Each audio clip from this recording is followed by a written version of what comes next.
안녕하세요. 달빛 속 개수나무입니다. 인간만이 가지고 있는 말하기 능력.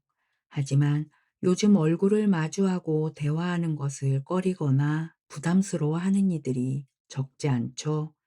그래서 지금부터라도 친절하고 진정성 있는 대화를 시작하자는 마음으로 이 책을 읽기로 했습니다.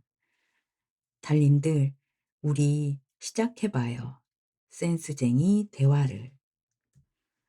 스몰빅 라이프에서 펴낸 말센스는 셀레스트 헤들리에 의해 쓰여졌으며 김성환 님이 옮겨주셨습니다. 말센스가 말 재주를 이긴다. 역설적이게도 우리에게 가장 큰 상처를 주는 사람은 우리가 가장 사랑하고 아끼던 사람이다. 우리는 가장 잘 알고 있고 가장 친하고 가장 많은 말을 주고받았던 사람들로부터 가장 큰 상처를 받는다. 하지만 어쩌면 그건 당연한 일이기도 하다. 마음의 상처라는 것은 서로 함께한 시간의 길이에 비례하기 때문이다.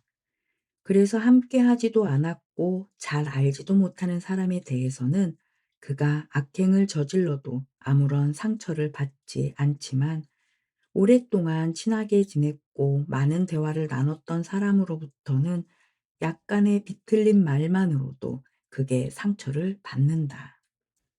그런데 여기서 우리가 잘 생각해 봐야 할 것이 있다.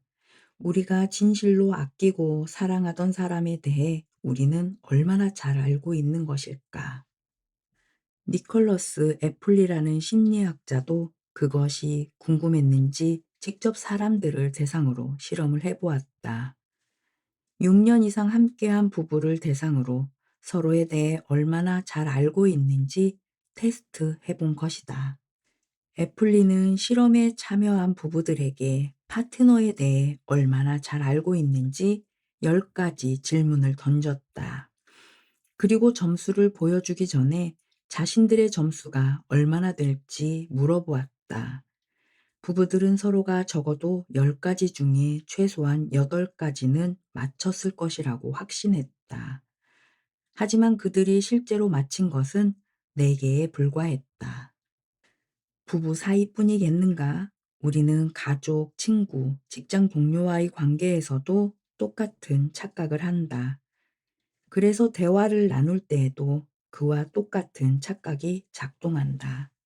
예를 들어 어느 날 친한 친구로부터 회사에서 해고당했다는 얘기를 들었다고 해보자. 그때 당신은 뭐라고 말해주겠는가? 아마도 이런 식으로 말할지 모른다. 그 회사 잘 그만뒀어. 너 같은 인재를 알아보지 못하다니 한심한 회사야. 나도 2년 전에 회사를 그만둔 적이 있잖아. 나도 그땐 서글픈 기분이었어. 하지만 금방 재취업에 성공했잖아. 내가 널 잘 아는데 넌 의지가 강하니까 더 좋은 회사를 구할 수 있을 거야. 너보다 능력이 모자란 나도 재취업에 성공했잖아. 하지만 생각해보자. 만약 친구를 해고한 회사가 친구가 가장 입사하길 원했던 회사라면, 또 친구가 지금 당장 일을 하지 않으면 경제적으로 큰 문제가 생기는 상황이라면, 그래서 친구는 지금 서글픈 정도가 아니라 절망적인 상태라면, 그리고 친구에게는 자신감이 부족해서 재취업에 대한 두려움이 당신보다 훨씬 크다면, 상대에게 어떤 큰 문제가 생겼을 때 곧바로 어떤 해결책을 제시하는 것은 그리 현명한 방법이 아니다. 아무리 오랜 시간을 함께한 친구라도 우리는 그 친구가 지금 어떤 상황에 처했는지, 어떤 기분인지 정확히 알 수 없기 때문이다. 게다가 상대의 처지를 내 경험과 비교하는 것은 더 좋지 않다. 문제를 해결하는 방식은 사람마다 다르고 처한 상황에 따라 달라지기 때문이다.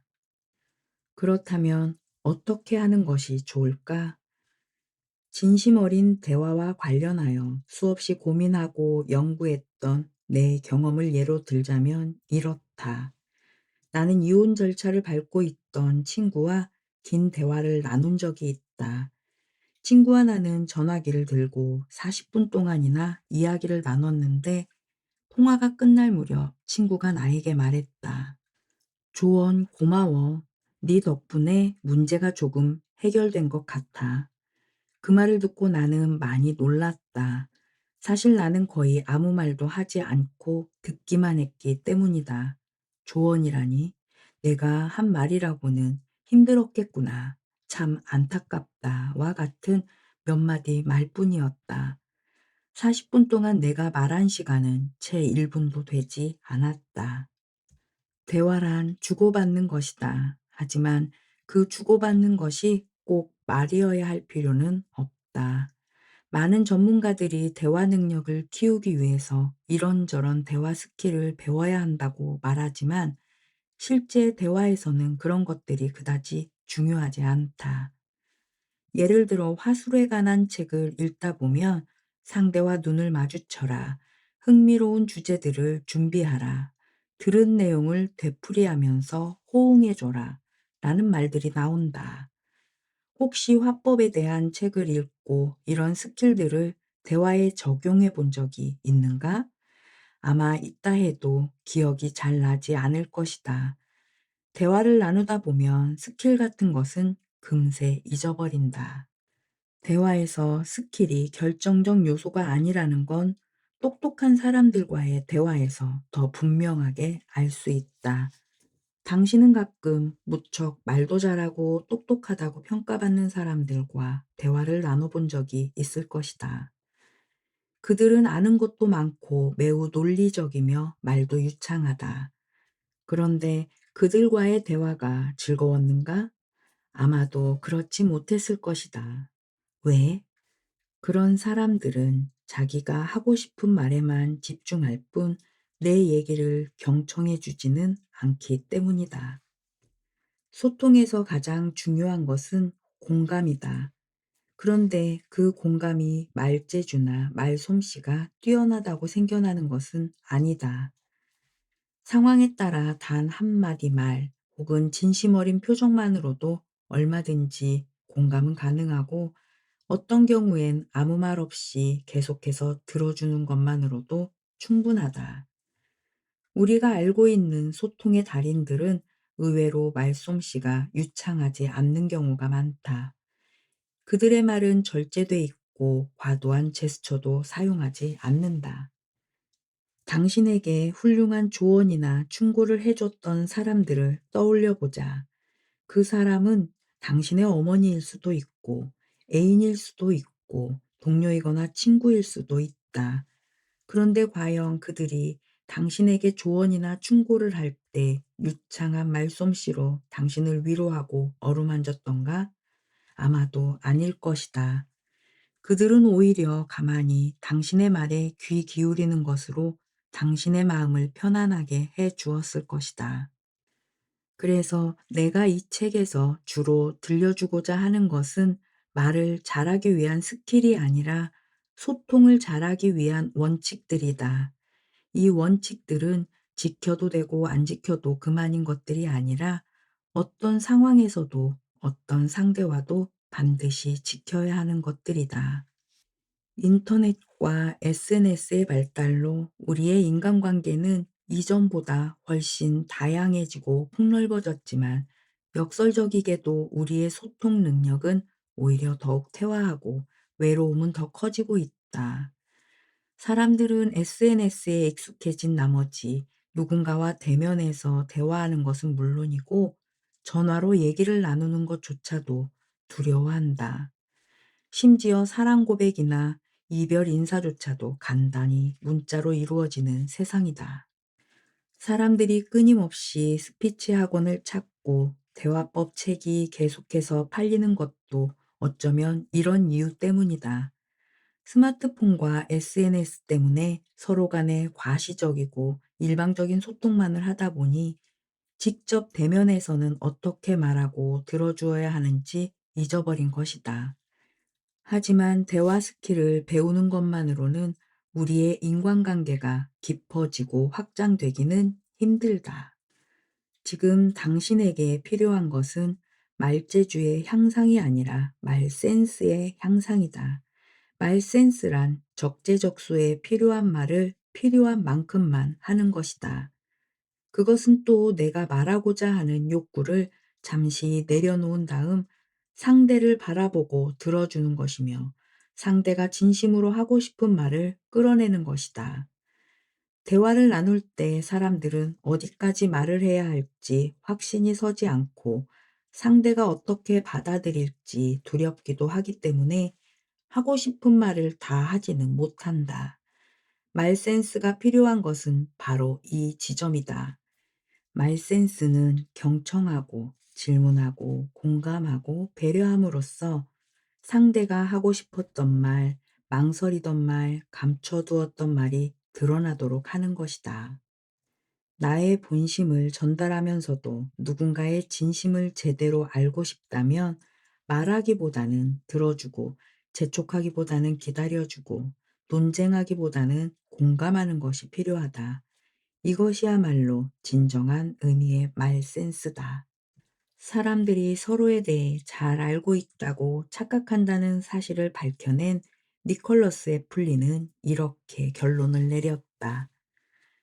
상대의 마음은 절대 펼쳐진 책 같지 않다.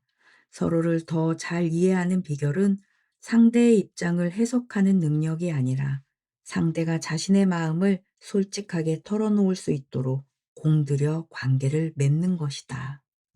믿음을 가지고 이 책에서 설명하는 원칙들을 마음에 새겨 실행에 옮겨보도록 하자. 그리하면 당신의 대화에는 좀 더 많은 여유가 생길 것이고 닫혀있던 상대의 마음이 당신을 향해 활짝 열리는 놀라운 경험을 하게 될 것이다. 바로잡지 못할 실수는 없다. 도무지 대화가 통하지 않을 것 같은 사람들이 있다. 극좌파와 극우파, 남성 우월주의자와 페미니스트, 채식주의자와 육식주의자, 백인 우월주의자와 유색인, 이들이 과연 대화를 나누는 것이 가능하기나 할까? 가능하다면 어떻게 가능할까? 오클라호마주 머스코지시에서 85년 전 태어난 한 흑인 여자아이의 이야기를 소개하고자 한다. 그녀는 쌍둥이로 태어난 목사의 딸로 이름은 젤로 누흐였다. 그녀는 마틴 루터킹이 초대 회장을 역임한 시민운동 집단인 남부 그리스도교 지도회의에서 일하기 위해 1965년 애틀랜타시로 이사를 갔다.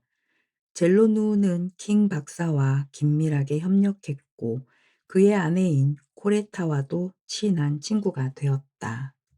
젤로누우는 애틀랜타 지역 병원들의 인종차별 정책을 철폐하기 위해 힘써 일했고 그 결과 상처 입은 흑인 환자들은 수 킬로미터 떨어진 흑인 보호시설로 이송되지 않고도 치료를 받을 수 있게 되었다.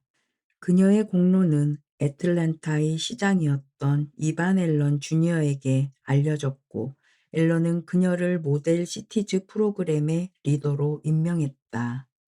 이 프로그램은 린든 존슨 대통령이 이끈 위대한 사회 캠페인의 한 부분으로 빈곤한 이웃의 환경을 개선하고 신세대 흑인 지도자를 양성하는 것을 목적으로 하고 있었다. 젤로누우는 애틀란타 지역의 모델 시티즈 리더로 활동하면서 서로 다른 5개의 공동체를 감독했는데 이 5 공동체 각각에는 의장이 있었다. 젤로누우가 일을 막 시작했을 때 앨런 시장은 그녀에게 의장 중 한 명이었던 켈빈 크레이그를 조심하라고 넌지시 일러주었다. 당시 크레이그는 백인 우월주의 집단인 KKK단 미국 지부의 최고 지도자 자리를 맡고 있었기 때문이다. 젤로 누흐는 수년 후 켈빈과의 첫 만남을 이렇게 회상했다. 한 남자가 제게 악수를 청하며 손 대신 손가락 하나를 저에게 내밀었을 때 이 사람이 크레이그로구나 라고 생각했어요. 다음 한 해 동안 젤로누우와 켈빈은 인종 문제를 비롯한 온갖 주제에 대해 거의 매일같이 대화를 나누게 되었다. 어떤 이유 때문인지는 몰랐으나 켈빈은 그녀의 사무실을 계속해서 찾아왔다. 그렇게 그들은 함께 앉아 친밀하면서도 존경 어린 태도로 대화를 이어갔다. 그녀는 켈빈이 자신을 결코 형식적으로 대하지 않았다고 말한다. 젤로누는 이렇게 말했다. 제가 보기에 그는 매우 신사적이었어요. 우리는 화기애애하게 대화를 나누었지요. 제가 왜 계속 제 사무실을 찾아오시나요? 우리는 의견이 많이 다르잖아요. 라고 묻자 그가 하하 클레이턴 부인 당신과 대화하는 게 재미있기 때문이지요. 라고 대답했어요.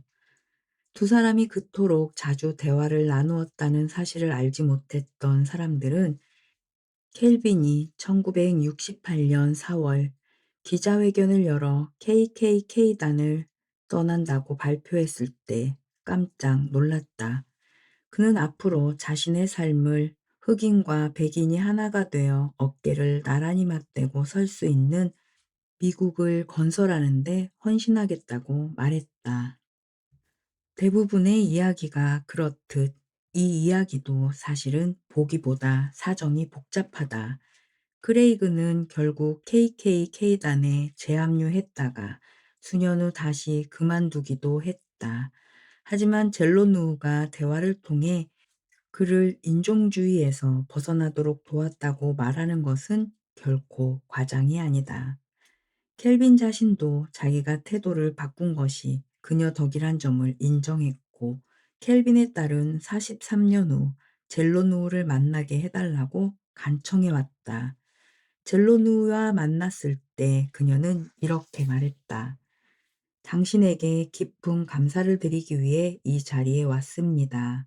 당신은 제 아버지와 제 가족을 치료해 주셨으니까요. 젤로누는 켈빈의 딸에게 자신이 켈빈의 마음을 애써 바꾸려 한 것은 아니었다고 말해 주었다. 나는 이 이야기를 매우 사랑한다. 상대의 말을 귀담아 듣고 배우려는 두 사람의 대화가 얼마나 큰 힘을 발휘하는지를 보여주는 훌륭한 사례이기 때문이다. 이 이야기는 대화가 얼마나 강력한 치유력을 가지고 있는지 잘 보여준다. 또한 이 이야기는 서로의 의견이 너무 달라 도저히 대화를 나눌 수 없다고 주장하는 모든 이에게 하나의 교훈이 된다. 흑인 여성과 백인 우월주의인 KKK단의 수장조차 서로를 존중하면서 열린 태도로 대화를 나눌 수 있다면 트럼프 티셔츠를 입고 있는 남성이나 채식 다이어트에 사로잡힌 여성과 대화를 나누는 것쯤은 아마도 식은 죽 먹기일 수도 있다. 하지만 어떤 대화가 다른 대화보다 더 힘들다는 것 또한 명백한 사실이다. 어떤 주제들은 다루기 더 까다로우며 다른 사람의 비위를 건드리거나 감정을 상하게 할 위험성도 훨씬 높다. 따라서 나는 지금부터 논쟁에 휘말릴 필요 없이 어려운 대화를 나누는 몇 가지 검증된 방법들을 소개하고자 한다. 오랜 경험과 연구를 통해 나는 생산적인 대화를 촉진하는 데 도움이 되는 5가지 핵심 전략들을 찾아낼 수 있었다. 그 5가지는 아래와 같다. 1. 호기심 갖기. 첫 번째 요인인 호기심 갖기는 다른 사람으로부터 무언가를 배우고자 하는 진실된 의도를 품는 것이다.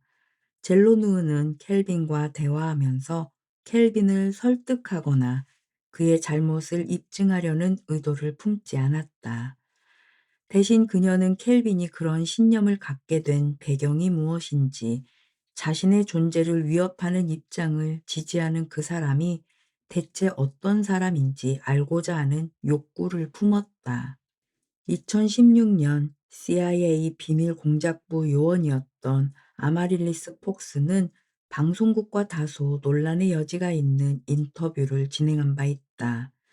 일부 사람들은 테러와의 전쟁에 대한 그녀의 의견에 이의를 제기하기도 했지만 나는 그녀의 언급이 대화에 대해 배우고 있는 우리들에게 매우 가치 있다고 생각한다.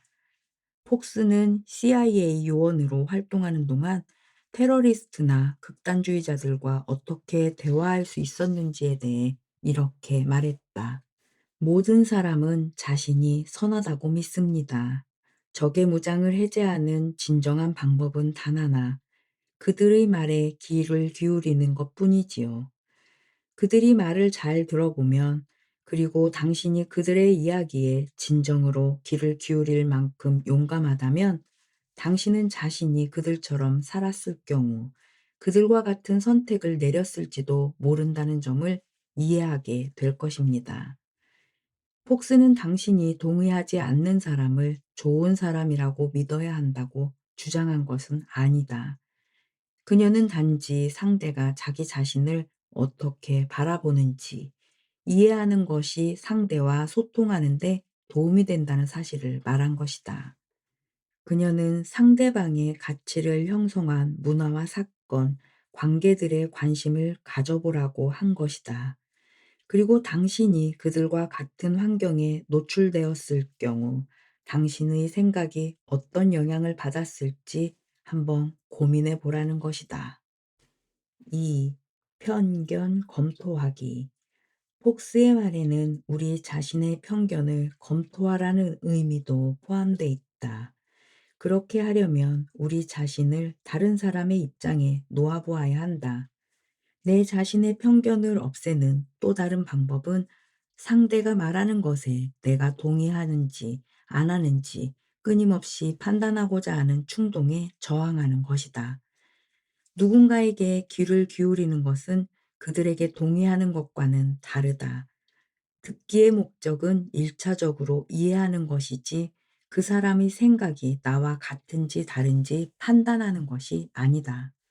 우리는 종종 내가 상대에게 동의하는지 안 하는지 매우 신속하게 판단을 내린다. 우리는 상대의 정치관이나 신념에 대한 실마리가 될 만한 어떤 단어를 들은 뒤 그 단어를 활용하여 상대를 특정한 집단 속에 분류해 넣는다. 우리는 한 집단에는 우리와 생각이 같은 사람들을 포함시키고 다른 집단에는 우리와 생각이 다른 모든 사람들을 집어넣는다. 문제는 이런 종류의 분류 작업이 별로 정확하지 못하다는 것이다. 부분적인 단서를 토대로 사람을 대강 분류하려는 심리는 후광 효과 또는 뿔 효과라고 칭하는 것과 관련돼 있다. 기본적으로 우리는 다른 사람의 한 가지 측면을 받아들일 경우 그 사람의 다른 측면들까지 긍정적으로 평가하는 경향이 있다는 의미다. 우리가 누군가를 믿을 만하고 호감 가는 사람으로 분류하기 위해 필요한 건 단 하나의 공통된 관심사일 뿐이다. 그 반대 역시 마찬가지다.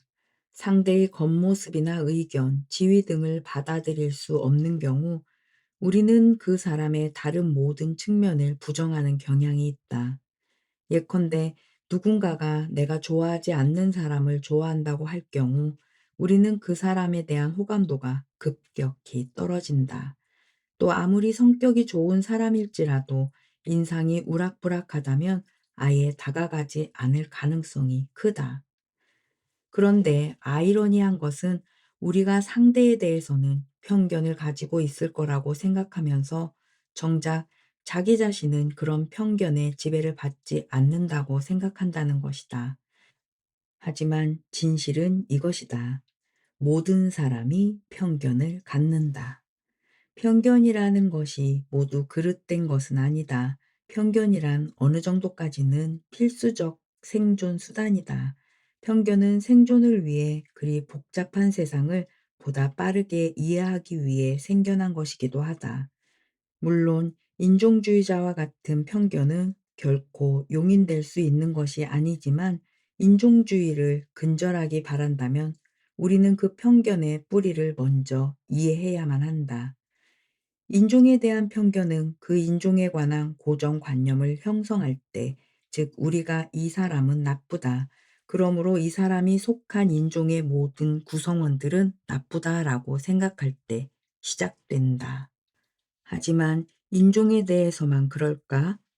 우리 모두에게는 뿌리 깊은 지역 감정과 민족 감정이 있다. 그것은 모두 공동체 의식에 기반한다.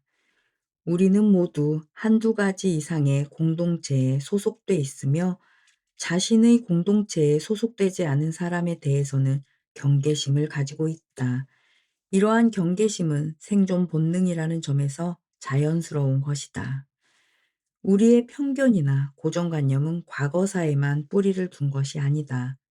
고정관념에는 생긴 지 얼마 안 되는 것들도 있고 새로 생겨나는 것들도 있다. 실제로 과학자들은 실험실에서 고정관념의 발생 과정을 재현하는 데 성공한 바 있는데 이는 우리가 언제든 고정관념을 새롭게 만들어낼 수 있다는 것을 의미한다. 여기 재미있는 예가 하나 있다. 성별로 생각해 볼 때 핑크색이 어울리는 쪽은 남자일까, 여자일까? 당연히 여자라고 답하는 사람들이 많겠지만 100년 전만 하더라도 핑크색은 남성적인 것으로 간주됐다. 1918년에 발간된 레이디스 홈 저널 6월호에는 부모들을 위한 다음과 같은 권고문이 실려 있다. 남자아이에게는 핑크색 옷을, 여자아이에게는 파란색 옷을 입히는 것이 일반적으로 통용되는 규칙입니다. 핑크색은 더 확실하고 강한 색인 만큼 남자아이들에게 적합하고 파란색은 섬세하고 얌전한 색인 만큼 여자아이들에게 더 잘 어울리지요. 오늘날에는 분명 이와 정반대되는 고정관념이 더 우세하다. 물론 아이의 옷 색깔 같은 문제는 고정관념을 나타내는 아주 사소한 예에 불과하다. 하지만 다른 편견이나 고정관념 또한 이런 사소한 것들이 확장된 것에 불과하다. 그러니 편견은 편견이라고 인정하고 대화를 나눌 필요가 있다. 상대의 편견이든 나의 편견이든 편견은 그냥 한쪽으로 치워두는 것이다. 편견에 집중하지 말고 그 사람과 나의 관계에 집중하라는 것이다. 3. 존중하는 마음 갖기. 세 번째 제안은 항상 존중하는 태도를 보이라는 것이다. 나는 존중이야말로 모든 의미 있는 의견 교환의 초석이라고 생각한다. 대화를 나눌 때는 서로의 공통점을 찾아가는 것보다 상대에 대해 존중하는 태도를 갖는 것이 더 중요하다. 상대를 존중하려면 상대방을 존중받을 가치가 있는 한 명의 인간으로 바라봐야 한다. 의견의 불일치에도 불구하고 상대와 공감하는 방법을 찾아내야만 한다. 이를 실천하는 한 가지 방법은 모든 사람이 자신의 삶 속에 어떤 긍정적인 결과를 만들어내기 위해 노력하고 있다고 가정해보자. 싫어하는 사람이나 이해할 수 없는 사람과 마주치게 되면 그 사람이 추구하는 목표가 무엇인지 알아내려고 노력해보라. 당신과 의견이 다른 유명 인사의 비디오를 보면서 공감 기술을 훈련할 수도 있다. 물론 이는 쉽지 않은 일이다. 하지만 당신과 의견이 다른 사람과 언쟁을 하는 것보다는 훨씬 쉬운 일이다. 그 사람이 미친 사람이 아닌 한 그들은 그들 나름대로의 이유와 목표가 있다. 그런데 우리는 그 이유와 목표를 제대로 들여다본 적도 없고 이해해 보려고도 하지 않았다. 물론 그 이유와 목표를 듣는다 하더라도 당신은 그에 대해 동의하기 어려울 것이고 욕이 나올지도 모른다. 하지만 생각해보라. 그 사람도 한 명의 인간이다. 삶을 파괴하고자 살아가는 사람이 아니라 나름대로 살기 위해 노력하는 사람이다. 다만 그 방식이 당신이 생각하는 것과는 전혀 다르고 이해하기 힘든 것일 뿐이다. 만약 이런 나의 말에 공감하기가 힘들다면 당신 주변의 친한 사람들을 생각해 보자. 당신의 부모, 형제, 친구, 직장 동료 가운데 당신이 진정으로 마음을 터놓을 수 있는 사람은 얼마나 되는가? 당신의 부모, 형제, 친구, 직장 동료 가운데 당신이 도저히 이해할 수 없는 유명 인사보다 더 불합리하고 막대먹고 치졸한 사람은 전혀 없는가? 어쩌면 당신이 동의하지 않는 그 유명 인사는 당신이 동의할 수 없는 부모, 형제, 친구, 직장 동료보다는 덜 불합리할 수도 있다. 그런데 당신은 부모, 형제, 친구, 직장 동료를 이해하려고 했던 만큼 그 유명 인사를 이해해 보려고 노력했는가? 아마도 아닐 것이다. 나는 나의 공감 기술을 발전시키기 위해 운전을 활용하곤 한다. 내가 운전하는 동안 누군가가 내 앞으로 끼어들거나 정지 신호를 무시하고 달릴 때 내가 느끼는 첫 충동은 그들의 지적 능력이나 양육 환경 등을 깎아내리는 것이다. 하지만 얼마 전부터 나는 그들이 왜 그토록 서두르는지, 왜 그토록 기분이 나쁜지 상상하려고 노력해왔다. 내가 쏟아내고 싶어 하는 욕설 대신 나는 이렇게 생각해 보기로 했다. 아마도 안 좋은 하루를 보냈을 거야. 아마도 아이를 보려고 집에 서둘러 가는 중일 거야. 아마도 무슨 중요하고도 바쁜 일이 있었을 거야. 내가 상상한 시나리오가 사실인지 여부는 그다지 중요하지 않다. 이 연습의 요점은 다른 사람을 나처럼 일상의 도전들에 직면하는 한 개인으로 바라보도록 마음을 훈련시키는 것이기 때문이다. 생각해보라. 내가 욕하곤 했던 그 사람들과는 달리 나는 항상 교통법규를 지켰는가? 나는 언제나 상대 운전자를 배려하면서 운전을 했다고 자신할 수 있는가? 여기서 핵심이 되는 건 다른 사람을 이 복잡한 세상과 어려운 삶을 헤쳐나가기 위해 노력하는 한 명의 인간으로 바라보는 것이다. 이 훈련은 다른 누가 아닌 내 자신에게 혜택을 가져다 준다. 당신이 상대를 먼저 존중하지 않으면 생산적인 대화를 나누기가 매우 힘들다는 사실을 명심해야 한다. 게다가 처음 만난 사람에 대한 당신의 견해는 맞을 가능성보다 틀릴 가능성이 훨씬 높다는 것 또한 기억해야 할 것이다. 4. 논점 유지하기. 내가 어려운 대화와 관련하여 해주고 싶은 네 번째 조언은 논점을 유지하라는 것이다. 누군가와 대화를 하던 도중에 금기시되는 주제가 대두되더라도 그 주제를 바꾸려고 노력하지 말라. 농담을 던지거나 옆길로 새나가지 말라. 어려운 문제에 관한 대화는 불편한 경우가 많으며 무슨 말을 해야 할지 모를 때는 특히 더 그렇다. 하지만 그렇더라도 불만을 느끼면서 말을 돌리는 일은 피해야 한다. 도망치는 것보다는 침묵하는 편이 훨씬 더 낫다. 정말로 할 말이 아무것도 없다면 그저 듣기만 하라. 당신이 상대의 말에 동의할 수 없다는 사실을 받아들이고 동의하지 않아도 괜찮다는 사실을 인식하라.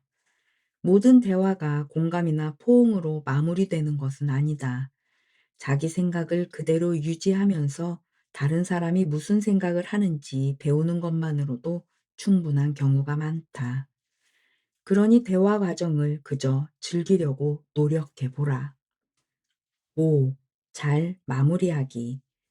내가 해주고 싶은 마지막 조언은 모든 대화 상황에 해당되지만 어려운 대화 상황에 특히 잘 적용된다. 끝맺음을 잘하라는 것이 그것이다. 끝맺음을 잘한다는 것이 마지막에 멋진 말로 정리하라는 의미가 아니다. 오히려 그 반대다. 당신은 마지막 순간에 결정적인 발언을 하지 않아도 된다. 상대와 친밀한 관계를 유지하고자 한다면 그런 충동은 내려놓는 것이 좋다. 또 대화에 응해준 상대에게 감사하는 시간을 갖는 것이 좋다. 그 사람이 이제 막 만난 사람이든 친한 사람이든 누구에게든 대화가 즐거웠다고 고맙다고 표현하라.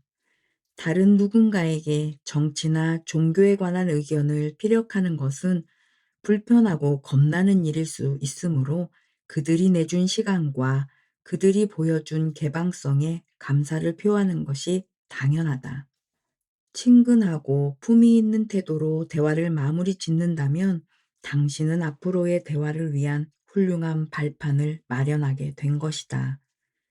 물론 당신이 이 5가지 제안을 항상 따르지 않을 것이고, 그런다고 해서 문제될 일도 없을 것이다.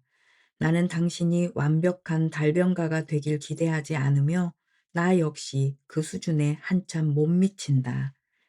그래서 내가 마지막으로 전하고 싶은 대화의 기술은 사과에 관한 것이다. 언젠가 나는 남편과 경찰의 총기 사용권에 대해 논쟁을 벌이다가 며칠 동안 각방을 쓰기까지 했다. 하지만 잊지 말자. 감정은 성격상의 결점이 아니라는 것을. 우리는 태어날 때부터 감정적인 동물이었다. 따라서 당신은 가끔씩 감정의 드라마에 굴복하기도 할 것이고, 품고 있던 선한 의도를 잃어버리기도 할 것이다. 그런 일이 벌어진다면, 그리고 당신이 하지 말았어야 할 말을 입 밖에 냈다면 즉시 사과하라. 당신의 언급이 잘못됐고 변명의 여지가 없는 것임을 인정하라. 그러면 당신은 실수를 과거에 남겨둔 채 앞으로 나아갈 수 있을 것이다. 어려운 대화는 가끔씩 통제 범위를 벗어나기도 한다. 그럴 때 사람들은 상처를 받고 화를 내기 시작한다. 이럴 때 앞으로 나아가는 길은 단 하나, 누군가가 먼저 사과를 하는 것뿐이다. 사과는 결코 쉬운 일이 아니다. 사과는 고통스럽고 어색한 일일 수 있다. 하지만 핵심은 바로 거기에 있다. 우리가 사과를 할 때 상대방은 고심하는 우리의 모습을 보면서 우리가 불편해한다는 사실을 알고는 연민 어린 반응을 나타내 보이기 시작한다. 진정한 사과가 화해를 촉진시키는 강력한 촉매로 작용하는 것이다. 당신이 진심으로 사과할 때 2가지 중요한 일이 일어난다. 첫째는 상대방의 무장을 해제시켜 준다는 것이다. 당신이 상대방의 화나 슬픔을 받아들이게 될 때, 상대방에게 화를 낼 만한 이유가 있다고 인정할 때, 이런 태도는 종종 상대의 무장을 해제시킨다. 사과를 받은 상대방은 당신을 더 이상 위협적으로 느끼지도 않고 자신에게 해를 입힐 사람으로 간주하지도 않는다. 그는 자신의 방어적 태도를 누그러뜨리고 당신에 대한 용서를 준비한다. 어쩌면 그로 인해 그는 자신의 상처 입은 과거의 기억까지 완전히 벗어던질 수도 있다. 2번째로, 사과는 사과를 하는 당사자에게도 엄청나게 긍정적인 효과를 가져다 준다. 누군가에게 사과를 하려면 당신은 먼저 왜 그들의 기분이 상했는지 이해해야 한다. 이 과정은 나를 상대의 입장에 서게 하고 상대의 생각과 감정이 무엇이었는지 고민하도록 만든다. 누군가의 생각과 감정에 공감을 한다는 것은 결코 쉬운 일이 아니다. 하지만 역설적이게도 우리는 사과를 통해서 그 일을 더 잘해낼 수 있다. 그것이 진정한 사과라면 우리는 사과를 하기 위해 상대와의 대화 내용을 곱씹어 보고 상대의 입장에 서서 생각해 봐야 하기 때문이다. 사과가 불가능한 일은 존재하지 않는다. 오히려 반대로 사과는 불가능한 일을 가능한 일로 만드는 유일한 대화법이다. 달님들, 불가능한 일을 가능하게 만드는 유일한 대화법은 사과라는 말, 우리 꼭꼭 기억해요. 또 정신과 의사인 마크 고울스톤은 대화 상황에서 40초 이상 말을 늘어놓을 경우 대화가 일방적인 독백으로 변질된다고 합니다. 그는 20초를 녹색 신호등에 비유해 20초 동안에는 서로가 호감을 가지고 상대가 하는 말을 주의 깊게 듣는다고 하네요. 달님들은 어떻게 생각하시나요? 습관은 바꾸기 힘들다고는 하지만 하루에 20초 동안 가족이나 지인에게 마음을 열고 관심을 갖고 센스 있는 소통을 하며 살아보자고요. 달님들, 사랑합니다.